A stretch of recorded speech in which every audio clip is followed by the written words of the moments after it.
Je vais venger ma fille. L'excuse de c'est un mineur, tout le monde le sait.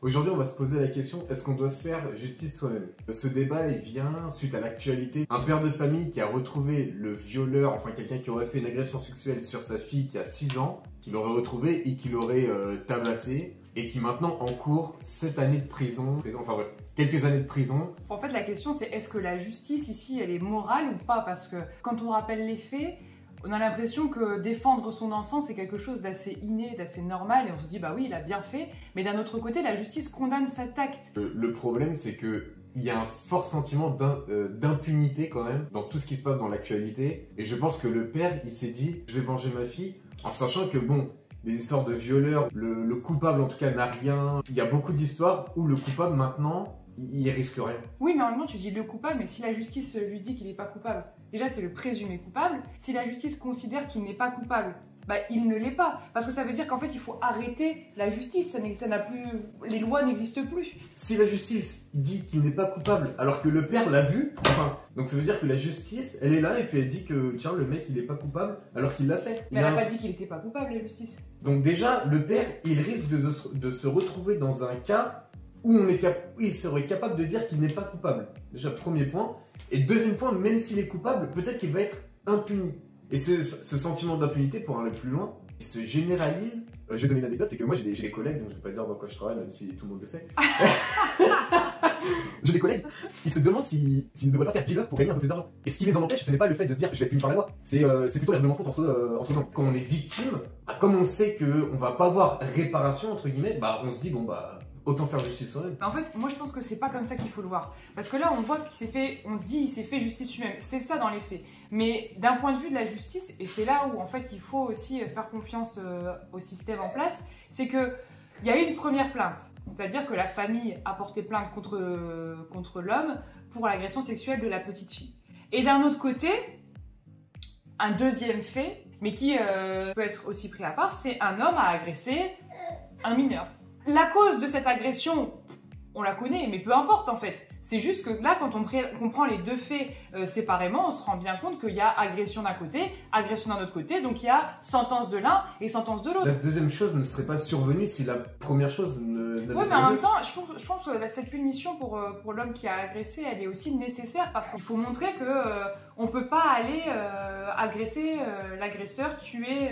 C'est là encore une fois où on touche l'injustice française, parce que j'ai pas envie de parler de justice française. On nous dit on peut pas donner de sentence exemplaire, et puis là quelqu'un qui va un peu en l'encontre de l'institution de la justice française, lui va servir d'exemple. À lui on va donner une sentence exemplaire. Tu vois, à chaque fois l'excuse de l'exemple, on nous dit non il faut pas le faire, et puis là on va le faire. Non mais c'est vrai, c'était une hypothèse, je me dis est-ce que c'est pas pour l'exemplarité? Non mais je comprends, mais ça c'est un argument qui a souvent été donné. Sauf que c'est l'histoire de il faut que ce soit un exemple. À chaque fois on nous dit il faut pas faire ça. De toute façon les lois elles sont faites pourquoi? Pour éviter l'anarchie. Et puis en plus imaginons, c'est sans fin. Il se fait justice lui-même, donc il va agresser cet homme. Cet homme a des connaissances, il va réagresser la personne et d'autres membres de sa famille, Et après, ça crée des guerres, Enfin, c'est comme ça que... La vendetta qu'on appelle ça. Non, mais la vendetta, mais bien sûr. C'est comme la personne récemment là qui a posté la vidéo de ses voleurs. Vous pouvez venir s'en prendre à lui, mais après, en l'occurrence, c'est pas aimé. Après, je comprends très bien ce que tu veux dire, oui. Vous pouvez venir s'en prendre à lui, en le volant, ils se sont déjà pris à lui. Donc bon, les mecs, ils vont se venger parce qu'ils ont fait du mal. Donc je suis d'accord avec toi que c'est compliqué parce qu'il peut y avoir vengeance de la vengeance, etc. Ça peut... Mais bon, après, si la justice n'est pas faite, en fait, dans tous les cas, c'est à la victime, dès le début, de prendre son mal en patience et de se dire, bon bref, voilà, je suis victime et puis voilà.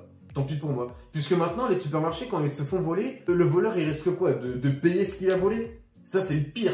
Déjà, il faut dire une chose, c'est que le gros problème, et je pense que ça, c'est un problème général, c'est que tout le monde n'est pas logé à la même enseigne. La justice, elle n'est pas la même pour tout le monde. Parce que quand on commet un acte, eh bien, on va essayer de trouver des circonstances atténuantes à cet acte, même s'il est de la même gravité. Et donc, la peine, elle va pas être la même pour tout le monde, alors que c'est le même acte. Déjà, ça, c'est un problème. Un acte, une sanction. Il n'y a pas de mon enfance, mon ceci, hier, j'étais pas bien, j'ai pas fait caca, on s'en fiche. un acte, une sanction. Et c'est ce qui se passe en fait. Cette personne, cet homme qui est parti agresser, bah, il avait peut-être pas les circonstances atténuantes que l'agresseur de sa fille. On peut dire oui, c'est un mineur et ceci et cela. L'excuse de c'est un mineur. Bon, alors c'est vrai qu'évidemment, un enfant de 12 ans qui fait une connerie, bon, c'est un peu plus excusable, mais à 16 ans quand même, on est quand même conscient, surtout si on est allé à l'école. Maintenant, tout le monde est allé à l'école en France.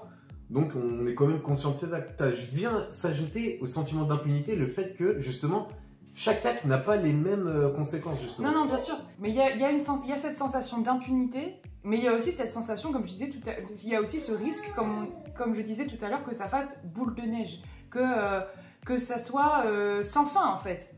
Et c'est pour ça que la justice, elle doit trancher une bonne fois pour toutes. Après, ils ont fait appel de la décision, j'imagine. J'espère. Parce que je sais, c'est que le mec va être jugé quand même avant son agresseur. Enfin, avant l'agresseur de la fille. C'est vrai. Ouais.